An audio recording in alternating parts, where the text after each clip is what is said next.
Gordon. I'm Vice Chair of the committee, and I'm chairing today in the Chair's absence. I'm joined today by Council President Johnson, Councilmember Pomsano, and Councilmember Wright for the form of the committee so we can conduct business. There's 4 items on our agenda today. 3 of them are consent items.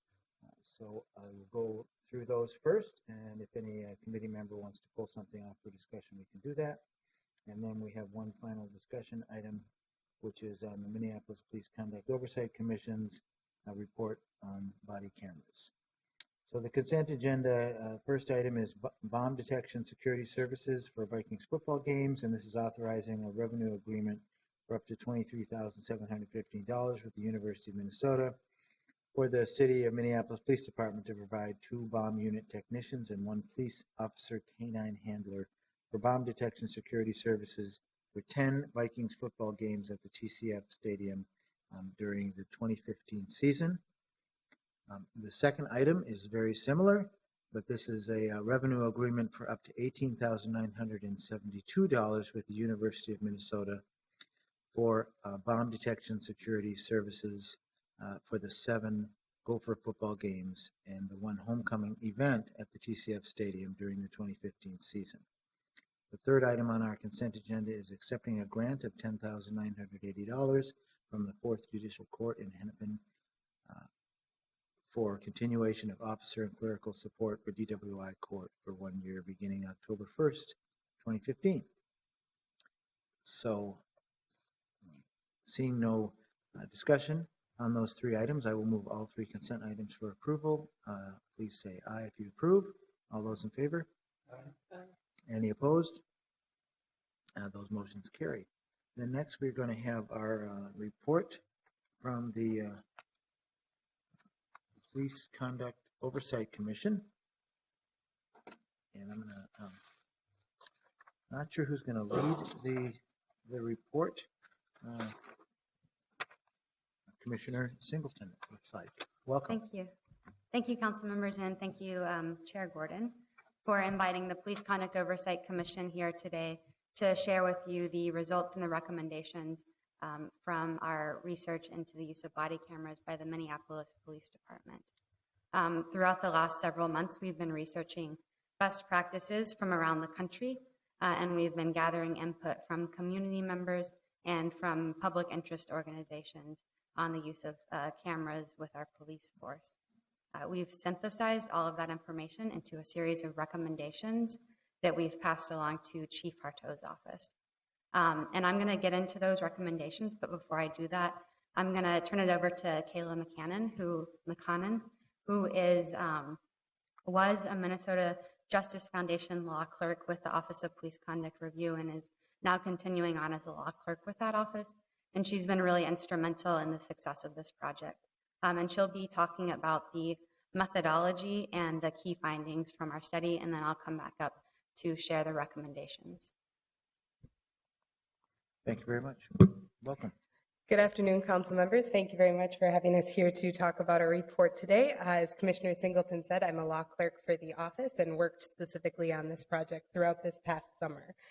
To start, the purpose of the project. It was enacted by a motion on June 9th of this year at a PCOC meeting and followed the request of Police Chief Harteau asking the commission to assess whether the Minneapolis community wants body cameras and what suggestions community members have as to the policy for implementing body cameras. Following that enactment, a methodology was created that called for the commission to conduct nationwide best practices research and to gather community input on body cameras, and to synthesize both of these sources of information, as Commissioner Singleton said, into a red line standard operating procedure. The standard operating procedure being referred to is the one that was created for the pilot program for body cameras last year, and that has the revisions and additions suggested by the commission following this project. Report structure. The report is broken down into 7 categories, and these categories were created in response to the focus in much of the best practice research that we were looking at, the focus that community members had in regard to body camera implementation and policy. And these 7 categories are activation, deactivation, restrictions, notification, viewing, public access and retention, accountability, and policy creation. The report then concludes with general recommendations on body camera policy and the red line standard operating procedure that I previously mentioned. The first source of information that we looked at was best practices, and we came up with a variety of key findings. I'm going to very briefly go over them now, and Commissioner Singleton is going to expand on them as she discusses the actual recommended policy. The first of these key findings is that best practices recommends that body cameras be activated for all community contacts. The second is that civilians be asked for and consent be obtained as much as possible when body cameras are in use. Next, that an evidentiary presumption be applied for officers who inappropriately activate or deactivate cameras if a misconduct situation were to come up. Notification that each of the individuals who are involved in a situation that's being filmed by a body camera, that they be notified. Excuse me, could you just briefly define for us what evidentiary presumption is? Absolutely. So this is one of the suggestions by some best practices, specifically the ACLU puts this idea forth, that in a situation, if misconduct were to be alleged by a civilian, that would potentially go through the Office of Police Conduct review process of that complaint, that if body camera footage was not available, and it was the type of situation where it should be available, it was a law enforcement encounter, what have you, and it wasn't there, that an evidentiary presumption be applied against the officer if it came down to following an investigation where the evidence really looked to be 50-50, what the officer was saying and what the civilian who interacted with the officer was saying, that would potentially be used as a mark against the officer. Why wasn't your body camera on? Why weren't you following the policy, as has been set forth? You're welcome. And another key finding is officer viewing and report writing. Best practices focuses specifically on asking that officers write reports in regards to incidents before viewing body camera footage. In addition, best practices suggest that supervisors review body camera footage periodically, checking both for policy compliance, but also for any misconduct that could be taking place. And lastly, best practices focuses on policy accessibility. So whatever the policy ends up being at the end of this entire process, that be very accessible to the community, so everyone is aware of when body cameras are supposed to be used and how, and can proceed with that knowledge. For the different sources that we looked at a variety of different police departments, 2 of which in Minnesota, both Duluth and Burnsville, and also nationwide, looking at New Orleans, Seattle, DC, Salt Lake City, and Los Angeles. All of these cities are currently implementing or have already implemented body camera policies, and we looked at their policies in order to inform our recommended policy. We also looked at a variety of research groups' publications on body camera policy. Some of those groups included the Police Executive Research Forum, the Atlanta Citizen Review Board, and the Forensic Science Institute.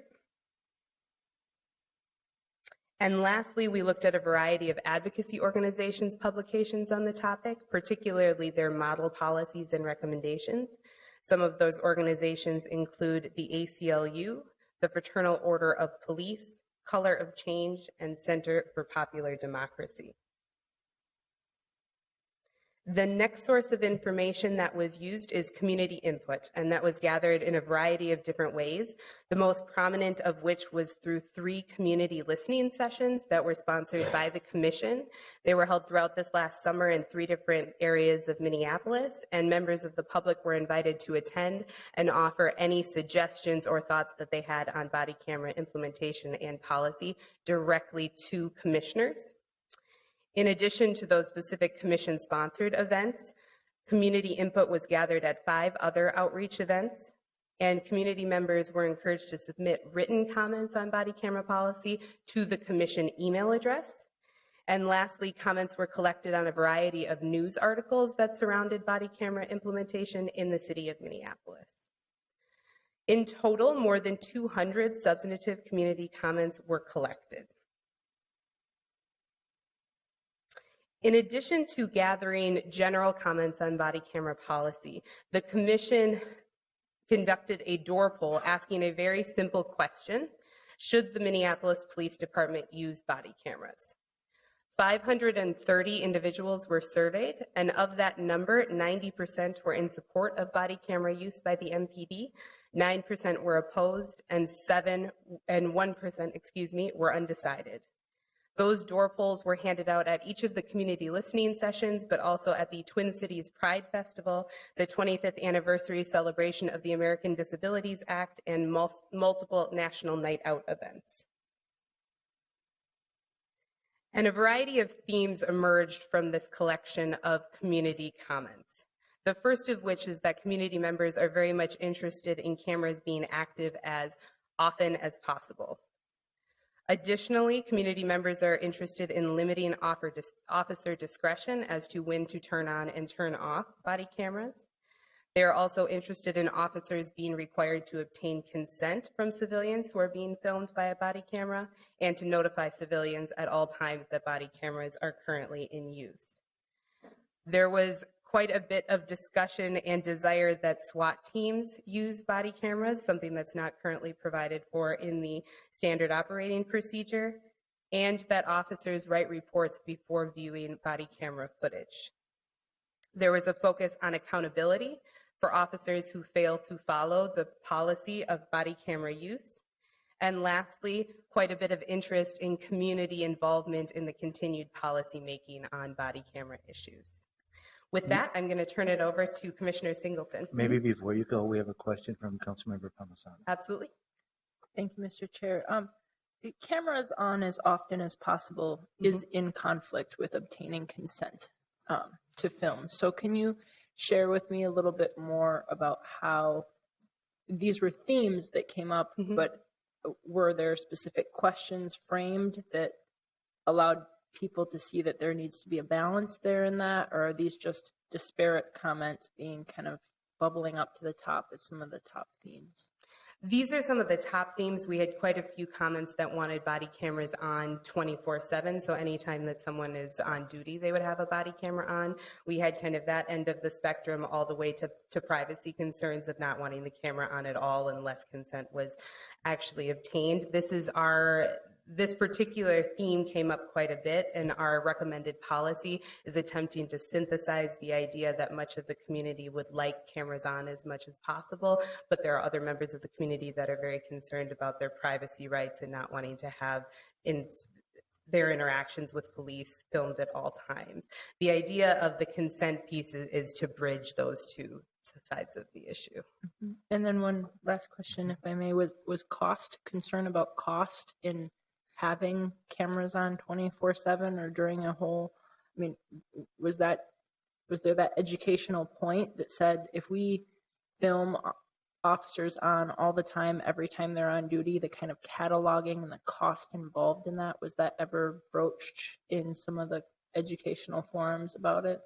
That was never brought up in one of the community listening sessions. How the community listening sessions was set up was that parts of body camera footage were shown to people who were in attendance at the community listening sessions, and then a variety of questions were provided, but there was no specific presentation from commission members on some of those issues necessarily. There were members of the community that did assert those type of concerns, and best practices research demonstrated quite a bit of those concerns, all of which is synthesized in the report, but no, there wasn't a specific educational forum where that was necessarily communicated to community members. Okay, thank you.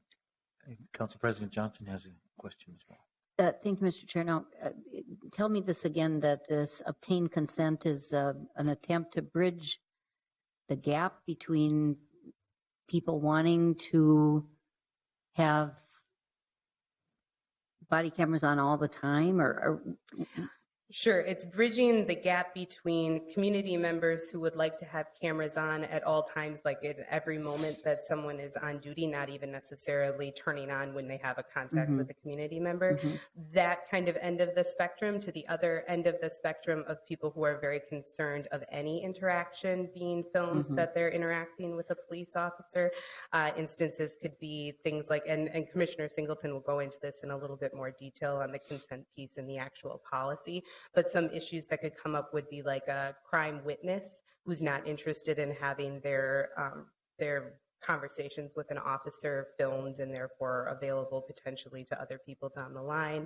Other situations could include a sexual assault victim who wasn't interested in having anything in regards to their statement be filmed with a police officer, someone having a mental health crisis, things like that, that people are very concerned about their privacy being violated by having body cameras on at all times. So that's the attempt to bridge the gap between people who want to have the cameras on as much as possible, all the way to people who don't want them on really at all, potentially when they're interacting with police officers, but certainly not without their consent. Okay, I guess I get the understanding now, but I would say that what you've got are two attempting to bridge the gap, maybe kind of throwing the baby out with the bathwater, because you've got people who want everything filmed, and you have people who want to maintain confidentiality or whatever, and it just offers such. You may have a witness that doesn't want to be filmed or doesn't give permission, but yet it results in some kind of brouhaha that you now not have filmed because you haven't gotten that person's permission. So I just think that's a real challenge I'm hearing that is going to be something we have to sort through, because I think as an employer of police officers, I think body cameras are a great idea, but I think also we have some interest in maintaining as the employer, our ability to see the interaction that our police officers then have with a citizen, whether if it comes through as a complaint or something like that, and that's a challenge for us if we haven't filmed it. Absolutely. And I would say the one thing in response to the consent piece that's further detailed in the policy is that if we are asking, so if a police officer is asking for consent from a community member, the community member either needs to give consent or deny consent while that camera is on. So how it works based on the policy is that if an officer is walking up to any Proposed policy, Thank you. I apologize.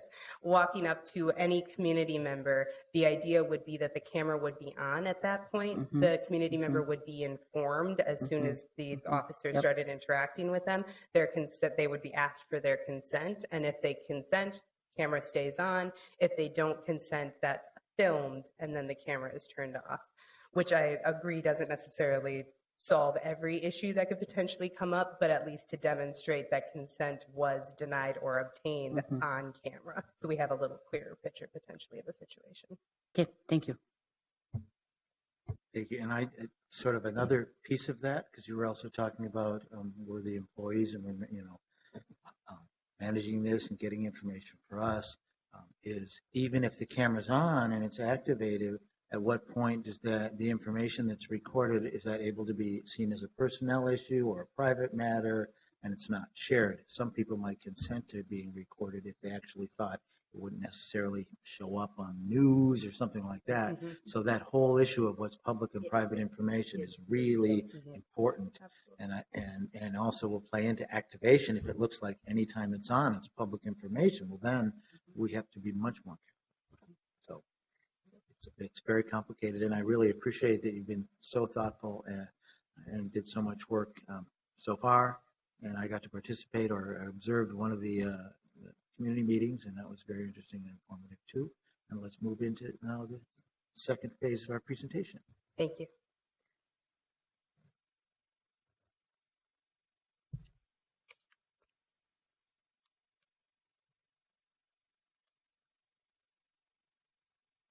So thank you for having me again. I realized I forgot to introduce myself. I'm Jenny Singleton, and I'm the Vice Chair of the Oversight Commission. So I'll be talking about the 7 recommendations that the Oversight Commission has passed along to the Minneapolis Police Department. The first of those recommendations is that Minneapolis Police Department adopt the use of body cameras. As you heard, of the over 500 community members who we polled, the overwhelming majority, 90%, supported the use of body cameras.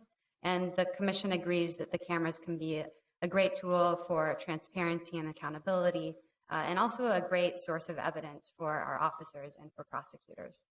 So our next recommendation concerns the recommended policy that we've already gotten to a little bit. I'm going to save discussion of that for the end, because that's really the heart of our recommendation, so I want to spend the most time on that. So the next recommendation is that when supervisors are conducting those periodic reviews of body camera footage to ensure policy compliance, that supervisors not review the footage of officers they're directly supervising. So in plain English, that would be a supervisor from the 5th precinct reviews footage from a patrol officer from the 1st precinct. And that recommendation is there just to avoid any real or perceived conflict of interest that might occur if you have supervisors who are directly supervising folks and then also reviewing that footage. And there might be claims of favoritism, disfavoritism, things like that. The next recommendation is that if body camera footage is released pursuant to a public data request, that the subject of that footage be contacted and notified that the footage is going to be released. And that again goes to the public trust factor and the privacy concerns that people have. The next recommendation is that during the first 2 years of the body camera program, the police department partner with an academic institution to study the impact of body cameras. And that recommendation there is there for 2 reasons.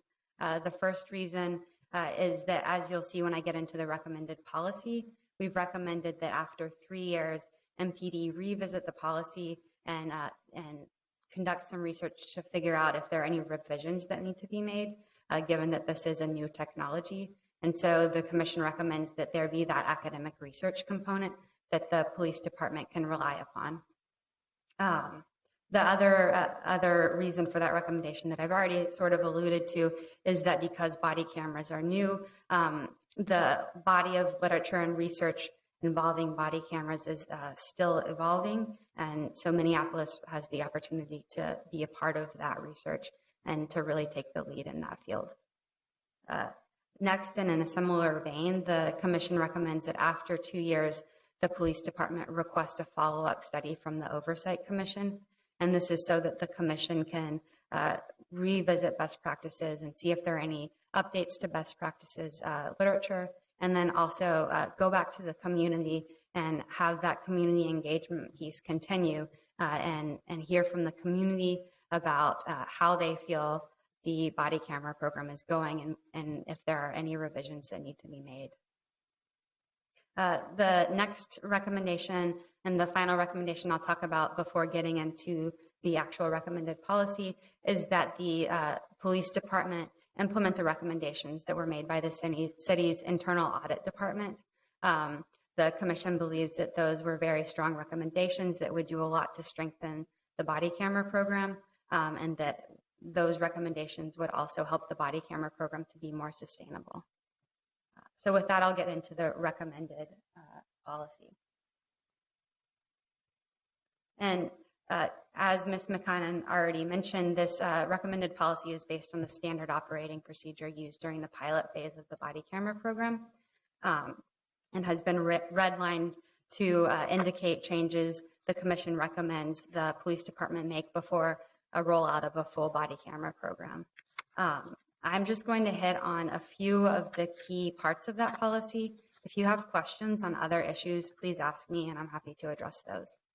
And the first issue I want to cover is accountability and transparency. And this was one of the most prominent themes that we heard in our engagement with the community, is that the community really wants body cameras to be a tool for transparency and accountability.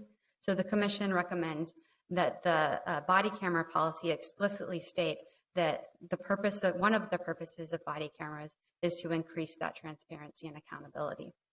To further back that up, the Commission recommends that it be explicitly stated within the policy that a failure to follow the body camera policy constitutes a policy violation, of course, and that there would be consequences of that policy violation in accordance with MPD's discipline matrix.